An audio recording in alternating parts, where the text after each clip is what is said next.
Good day mga ka-JT sa Kalam. At ito po, nagpakita na naman po pala ulit tayo. Nagpakita pa ulit tayo dito sa may Mountain Peak. At nagpapasalamat po ako na may malapit pa uling pagpapawisan. Kaya po ako lagi nandito.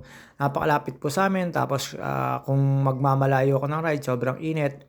Siyempre, ang kutis mawawala. Kutis. Ewan ko ba kung ano meron akong kutis. Basta ako, alam ko, meron akong kakilala. Napakakinis. Ayun po. Ayan, pumesto po ako dun sa nakakalula po dyan. Sobrang taas po niyan. Mountain Peak po yan. Tapos, relax lang po ako dyan. Nagpahinga lang po ako after kong ahunin yan. Dalawang lagi pong inaahon dyan. Solid at solid naman po talaga pag dyan po kayo nag-ride, hindi nyo na kailangang mag-long ride, tagaktak po talaga pa siya, ganyan po kataas yung pinanik ko. Chill lang, 1-2 lang naman po. Ayan, punta po ako sa init at yung pinanik kong una, binaba ko po ng naganap po ako dyan ng bayabas at nilakad-lakad ko lang po dyan yung una kong pinanik. Konting-konti na lang, JT sa Akala, makukuha mo na yung weights na gusto mo. Konting diet pa. At ayan, sa lamig na po ako dyan.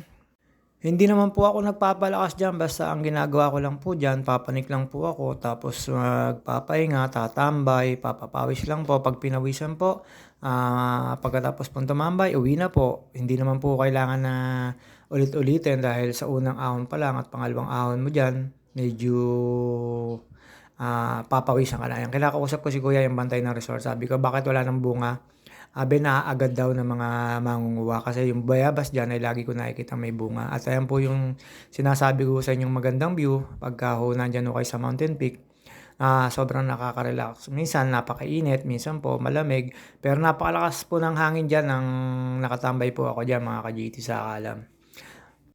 Kaya po ako lagi nandyan. Kung magsasawa po kayo, kailan po basta ako hindi ako magsasawang pumanik dyan kasi nakaka-relax po dyan. At pag panik po dyan, wala masasakyan, kukunti lang, bye-bye mga